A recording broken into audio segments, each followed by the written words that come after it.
And I think that hobby made you, led you to a very interesting discovery, insect discovery that you made a few years ago.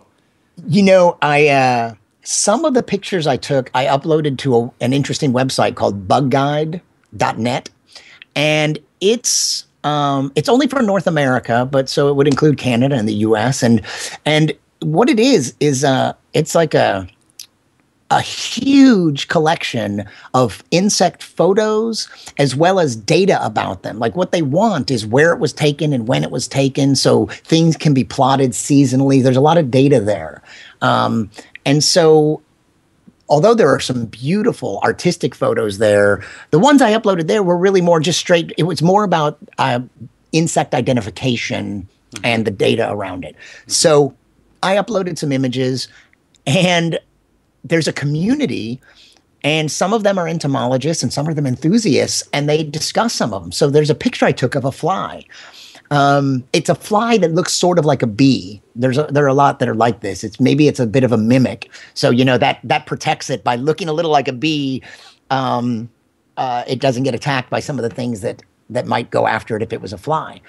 So, I took this picture, I uploaded it.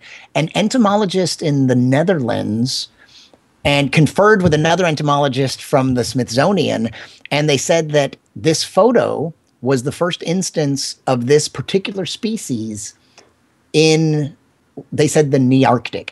And the Nearctic is there's a handful of biological areas that they've divided the globe into. And the Nearctic includes all of North America and Greenland. And it's not a new species. It's common in Europe, but it was completely unknown here. And this is the first photo that's definitely this species. And it's the first evidence that they had for it in this part of the world. And my joke about it is that, I took the picture in Golden Gate Park, so it's probably just a tourist. He doesn't really live here. But I actually asked, is that how unusual it is? And it's not surprising because the larvae could be in wood that gets transported across the globe. It's just a matter of they like to track these things and know about it. And then they said the next thing was to find a voucher specimen so that they could have one in a collection. It's like, here, this actual specimen was found here. But I don't really know it well enough. I couldn't tell that species apart from a very similar one that might be common here. But you know what? It's been really fun, and it's made me learn a lot.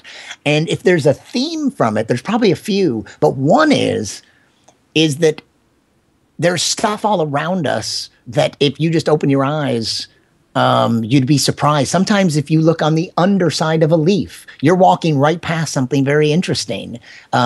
If you just dig a little bit, or if you just stop and look a little harder at the plant life around you, you might see more than you see at first glance. And it could perhaps be an alternative route to that doctor's degree that would make your parents happy. Maybe. I have seriously thought about it, and it would be nice. I still love science. I'm just not sure at this point if I want to devote the time that I would have to put in to get a PhD, if that time would be better spent creating more media, comedy, books, whatever. Mm-hmm.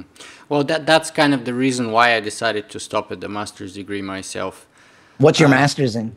Well, actually, it was in international relations, and my specialty was armed conflict. So that's why I know the difference between the B1 and the B2. Excellent. Okay. But let me ask you a question on your other hobby. You already mentioned that you had an early interest in writing short science fiction stories. I know that recently you managed to publish your first sci-fi story, so why not share a little bit about that with us? Yeah, that was really pretty easy the way it came about. It's actually based on a bit of a routine I have that's about time travel. And the time travel bit has a few scenarios, and actually I adapted it into one of my pieces for Time. It's actually one of my most successful pieces for Time.com is Time Travel Scientifically Possible, or a title something like that explores whether and it was because what new movie was coming out. There was a whole rash like a year or so ago of, I think, maybe The Time Traveler's Wife and some Flash Forward was out, and all these TV and film projects involving time travel. So, a friend of mine that I met at a science conference, John Gilby, was listening to my CD, Rational Comedy for an Irrational Planet, and he was inspired by this one scenario in this joke, and he thought it would make a great short science fiction story. And Nature magazine has a series that is sort of in the back pages. It's called Futures, and it's pretty much a one-page science fiction story. So John wrote a first draft and sent it to me, and then we bounced it back and forth a number of times and submitted it. And yeah, it's my first published science fiction story, and yeah, based on a comedy routine. So is it funny, or is it a profound story? Oh, it's sort of, like I said, it's a short. I wouldn't say it's profound. No, it's more funny. It's kind of, and in fact, the two characters are basically me and John, and it stems from the fact that we've bumped into each other at a few conferences like this. And so it has to do with a science conference. And the joke is about, Stephen Hawking has actually said that one reason he thinks time travel is impossible is that if it were ever invented, then we would see time traveling tourists here amongst us, and we don't. And my thought on that is that, well, I don't know, maybe we do. They're not going to be obvious, right? They're not going to wear, shiny leotards and spandex. They're going to try, if they have pointy ears, they're going to wear a ski cap over him. So, they're going to try to blend in, which is why every once in a while when I meet a stranger, instead of asking, where are you from? I like to ask, when are you from? In the hope that I might trip one up. And then there's a little more to the joke than that. But that's basically the scenario, is about trying to trip up a time traveler, having reason to believe that there might be a time traveler at this advanced conference, and trying to trip them up in conversation by acting like I'm one also. Hey, I'm from 2170. When are you from, By the way, I remember watching that video that you mentioned. And if I remember correctly, perhaps one of the occasions that led you to do it was the coming out of Source Code. You remember that science fiction movie which deals precisely with time travel? Source Code. I liked Source Code. I think this was before that, but it might have been before. But I did enjoy Source Code. I thought it was a pretty fun one. Yeah. Time travel is such a great. I love time travel stories, and maybe that's in the even though I started liking hard science fiction, and time travel. It's hard to say. I think it's been done well by hard science fiction writers who they'll try to take anything, whether it's faster than light travel or time travel, and then give it a hard science edge, make it seem plausible, and bring it so even something that might sound like fantasy, but bring it into the realm of science fiction by making it sound plausible. I love that. So let me ask you this: you're interested in insects. You do comedy. You teach scientists to speak better, to do better public speaking. You have a degree in TV production. I left right before the degree, so. Well, you still took away the skills with you, clearly. I took the skills instead of the piece of paper, yeah. So what else? What other new projects are you working on other than all of that, which is a handful to begin with? Well, again, I do some little audio pieces for Neil deGrasse Tyson's radio show, which is fun. And he has his show is not on public radio like most science programming. It's actually on commercial radio, and it's sponsored by it's partially at least funded by the National Science Foundation, and it's hoping to reach a broader audience. And so each of his shows has a theme, and when he requests a piece from me, tells me the theme, and I just write something here and I record it and I send him the MP3, so I love that. And I send it to him by Saturday or Sunday so it can be on his Sunday show. I'm really enjoying what I'm doing, which is, I guess, plenty right now, but the video stuff, which I've come back to in the past few years, has been a lot of fun, and I want to get better at it, and I want to do more. I have some ideas for more video content. And there's a Canadian connection somewhere?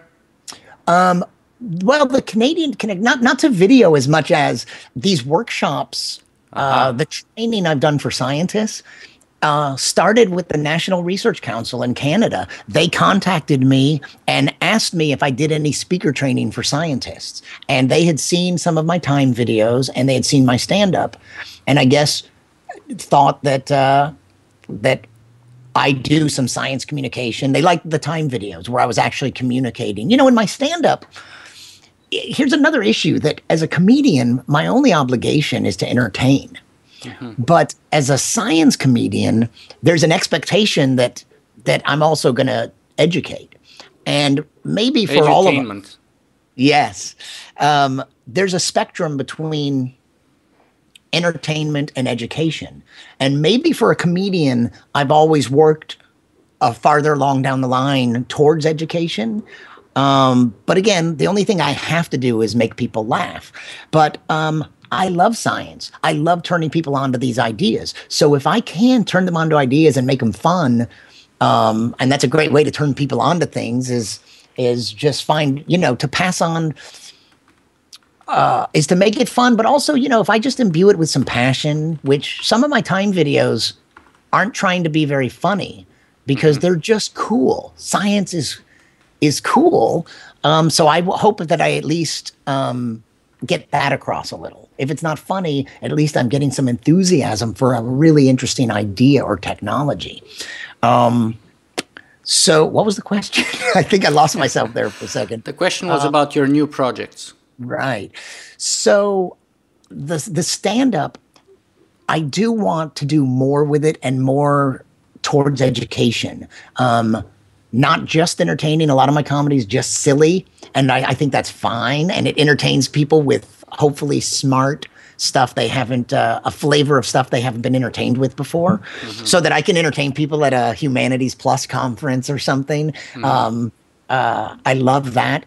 But if I can also educate a little and turn people onto these ideas and make them laugh at it, and especially if people are intimidated by science, if I can get them to laugh at it, maybe that goes a little towards breaking down that kind of unnecessary fear of science. Yeah. But so it's only in the past couple of years again that I've gotten into video, and I'm very excited about the possibility. So I want to hone my skills a bit, and I have some projects that's nothing I'm ready to really to discuss, but just fun science video stuff.